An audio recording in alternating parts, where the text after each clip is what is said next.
शिवसेना ठाकरे गटाच्या शिबिरात उद्धव ठाकरे आणि संजय राऊतांनी सत्ताधाऱ्यांवर जोरदार हल्लाबोल केला। शिबिराच्या माध्यमातून ठाकरे गटानं आगामी काळात राजकीय संघर्ष तीव्र होणार असल्याचे स्पष्ट संकेत दिले। सत्ताधाऱ्यांनी ही जोरदार पलटवार केला। ठाकरे गटानं शिबिराच्या माध्यमातून आगामी निवडणुकांचं रणशिंग फुंकलंय। हिंदुत्वाच्या मुद्द्यावरून उद्धव ठाकरेंनी सत्ताधाऱ्यांना सवाल उपस्थित केला।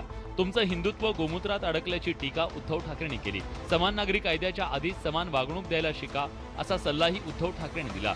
यावेळी उद्धव ठाकरेंनी नुकताच घडलेल्या घडामोडींचा संदर्भ घेत देवेंद्र फडणवीसांना कुपरखळी मारली। पूर्वी जाहिरातीची सहनी होत नाही, सांगता येत नाही। त्याचं उत्तम उदाहरण म्हणजे देवेंद्र फडणवीस। उद्धवजी, तुम्हाला कुठे कुठे आग होते हे तुम्हाला सहनही होत नाही आणि सांगता येत नाही, आम्हाला समजताय। ठाकरे गटातील अनेक नेत्यांनी आणि शिवसैनिकांनी मागील 1 वर्षात पक्ष सोडला, पण उद्धव ठाकरे आणि संजय राऊतांनी त्यांच्या सोबत असलेल्या कार्यकर्त्यांमध्ये ऊर्जा निर्माण करण्याचं काम शिबिराच्या माध्यमातून केलं।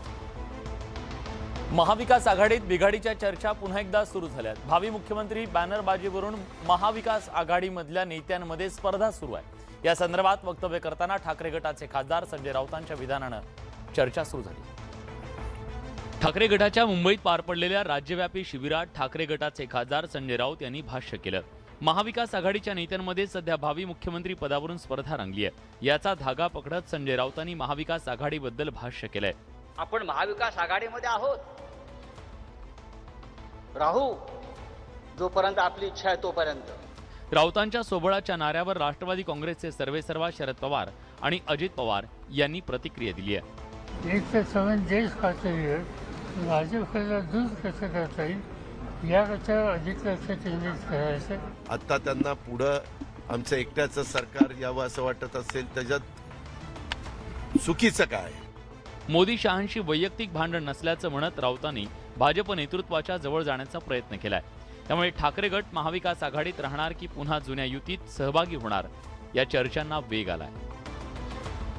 नागपुरात काँग्रेसचे निलंबित नेते आशिष देशमुख यांची घरवापसी झाली आहे। उपमुख्यमंत्री देवेंद्र फडणवीस, चंद्रशेखर बावनकुळे यांच्या उपस्थितीत स्वगृही ते परतले। यावेळी देशमुख यांनी काँग्रेसवर टीका केली।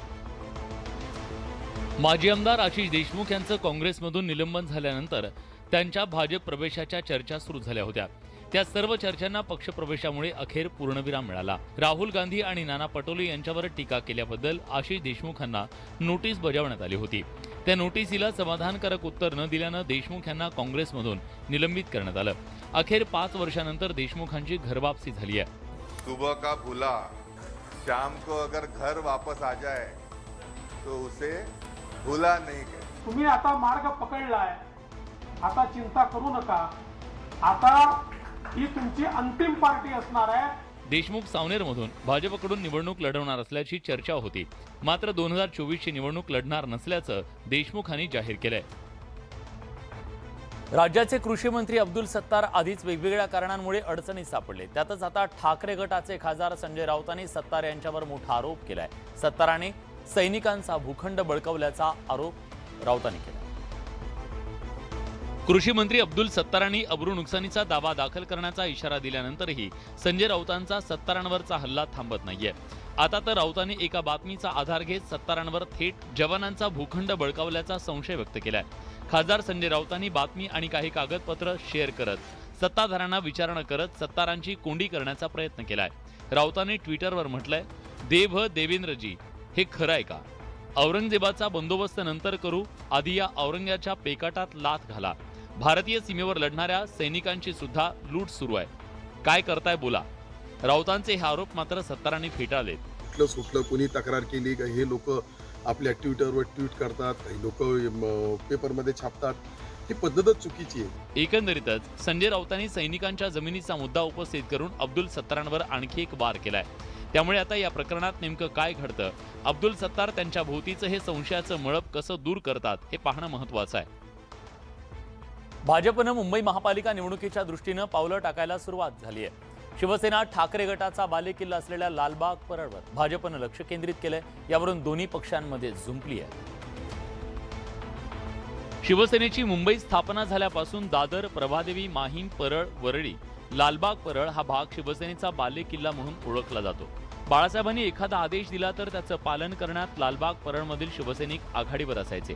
शिवसेना प्रमुख बाळासाहेब ठाकरेंच्या हयातीत आणि त्यांच्या निधनानंतर सुद्धा लालबाग परळनं नेहमीच शिवसेनेची पाठराखण केली. मात्र आता लालबाग परळ या उद्धव ठाकरेंच्या बालेकिल्ल्यात मुसंडी मारण्यासाठी भाजपनं जोरदार तयारी केल्याचं स्पष्ट आहे. मुळामध्ये लालबाग परळ आहे का त्यांची जागीर नव्हे. उद्धव बाळासाहेब ठाकरे गटाने लोकांना फसवण्याचं काम केलं. निवडणुका घेऊन बघा कोणाची जागरी आहे. मुंबई महापालिका निवडणुकांच्या तोंडावर भाजपनं मराठी बहुल लालबाग परळवर लक्ष केंद्रित केलंय.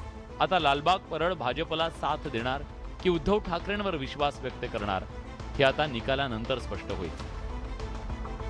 सध्या तरुणाईमध्ये टॅटू काढण्याचं प्रचंड वेड पाहायला मिळत आहे. कोणी आपल्या प्रिय व्यक्तीच्या नावाचा, कोणी आपल्या खास आवडत्या डिझाईनचा टॅटू काढतोय. यावरून विरोधी पक्षनेते अजित पवार यांनी टॅटू काढणाऱ्यांना सल्ला दिलाय. बारामतीमध्ये एन्व्हायरमेंटल फोरम ऑफ इंडिया संस्थेच्या वतीनं हॅपी स्ट्रीट्स या उपक्रमाचं आयोजन करण्यात आलं होतं. या कार्यक्रमाला विरोधी पक्षनेते अजित पवार देखील उपस्थित होते. बारामतीकरांनी या कार्यक्रमाला गर्दी केली. विविध व्यावसायिकांनी या उपक्रमामध्ये आपला सहभाग नोंदवला. या उपक्रमात टॅटू काढणारे व्यावसायिक देखील सहभागी झाले. यावेळी अजित पवार यांनी अंगभर टॅटू काढणाऱ्यांचा खास आपल्या शैलीत समाचार घेतला. अंगभर टॅटू काढतात. आपल्या आई बाबांनी जन्म दिला तो चांगल्या पद्धतीने दिला. आणखी काही तिथं काढाकाढी काही करत बसू नका. अजित पवारांचा हा सल्ला टॅटू काढून घेणारी तरुणाई आणि त्यांचे कार्यकर्ते कितपत गांभीर्याने घेतात हे पाहणं महत्त्वाचं आहे. तर या होत्या दिवसभरातल्या महत्त्वाच्या घडामोडी, दमदार बातम्या. दमदार 10 या बुलेटिनमध्ये आपण इथेच थांबतोय. ताज्या घडामोडींसाठी बघत रहा न्यूज 18 लोकमत.